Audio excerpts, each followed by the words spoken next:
So, country music star Eric Church is going viral for his UNC commencement address. So the church highlighted what he called the six strings or fundamental pillars in life. That includes faith and family. Watch. People who tend to their faith in ordinary seasons do not come undone in extraordinary ones. Tend to your faith, not just when you're broken, but when you're whole. Call your people. Not when there's news, not when there's nothing. Show up when it costs you something. The person you choose to share your life with is the most important decision you will ever make outside of your faith. There's a sound only you can make, a voice that has never existed before you and will never exist again. The world does not need another cover song. It needs an original. Wow. Eric Church joins us now. Eric, that's really cool. It was great that you used what you know, your guitar, to teach life lessons to these graduates. You're from North Carolina, and you wanted to go to UNC to give this commencement speech. Tell us what went into writing this speech. A lot of trial and error, a lot of frustration. I have such respect and admiration for not only the university as a lifelong fan, but the administration and the academics and just the people there. And that's home for me. So this one was a commencement speech, but it was personal for me. So I've been working on this. They told me I was going to get to do this 8 or 9 months ago. So I've been working on in my head how to do it, and I went through a lot of frustration. And finally one night, in a fit of frustration, I picked up my guitar just to get away from the frustrating part of trying to write the speech.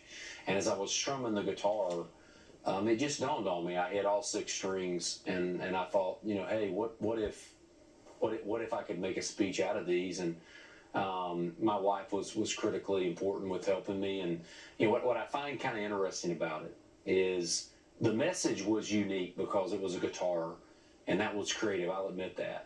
But the fundamental message of it, with faith, with family, with your spouse, with community, with resilience, and with individuality, is a generational thing. That's not new.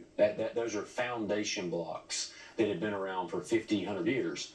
And I just think that it kind of maybe shows you where the youth is today. I have 2 boys, 14 and 11, and their life, I'm 49. Their life today is drastically different than my life was when I was their age. They don't really watch TV. They are on their phones, or they're on YouTube, or they're gaming. And the way, I don't know that they get the fundamental messages that are not filtered through 50,000 different ways to get to them. And I think that just being able to say that in that moment, and maybe the guitar was a little bit of a distraction that kept them engaged, but I think the fundamental message is something that it wasn't new. It was just, and listen, full disclosure, the reason I know about these things is I have failed miserably at all of these things.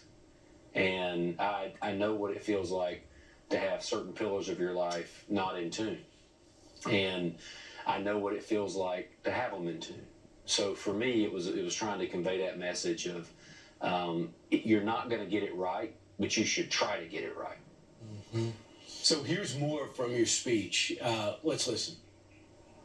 The difference between a life that sounds like music and a life that sounds like noise is whether you stop and listen. Whether you're honest enough to hear which string has drifted out of tune, and humble enough to make the adjustment instead of just turning up the volume and hoping nobody notices. Because you will notice. Eric, it's really hard to do a commencement speech. Many people forget it. I guarantee you. I know you say it was a simple message. Those kids aren't going to forget that speech that you just gave them.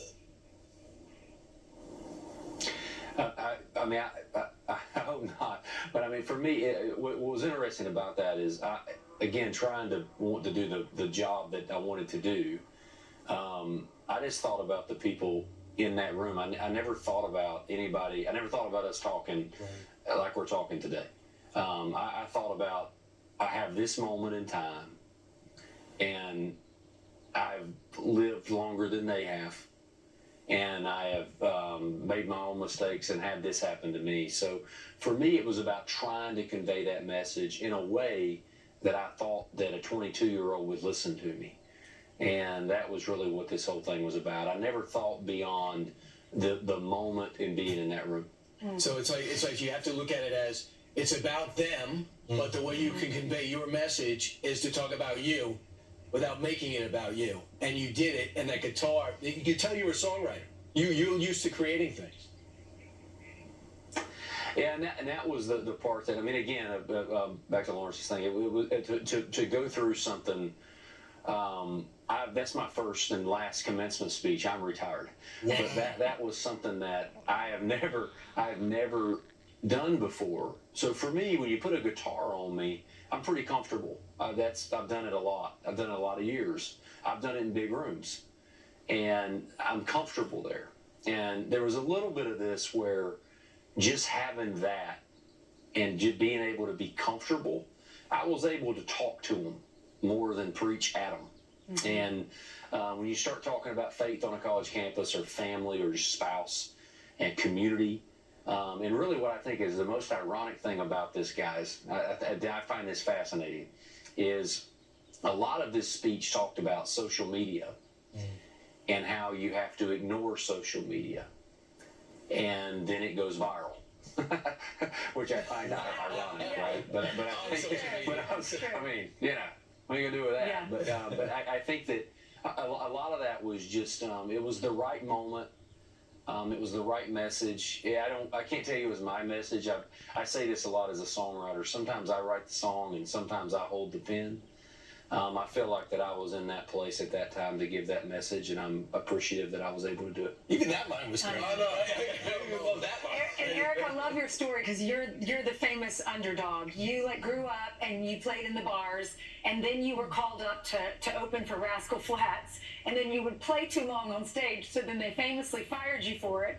Then why can't I think of her name? Taylor Swift gets the spot, and so you made Taylor Swift famous. No, she made herself famous, but that is a true story. She, I know, it's great. It's great. And she always says, well, thank you for getting fired. Eric, she did. She has. And all of y'all have seen so much success and blessed all of our lives. Rascal Flatts, Taylor, and you, all of your music's amazing, and God's really blessed all of your lives. And now you're blessing others, so thank you. Yes, ma'am. I appreciate it. Enjoy the summer with your family, and hope to see you on the couch. Eric Church, go get him. Thanks. And the best Thank you, last guys. name ever. I'll come see you. Thank you. Thanks, Mr. Church. Mr. Church. I know, Mr. Church.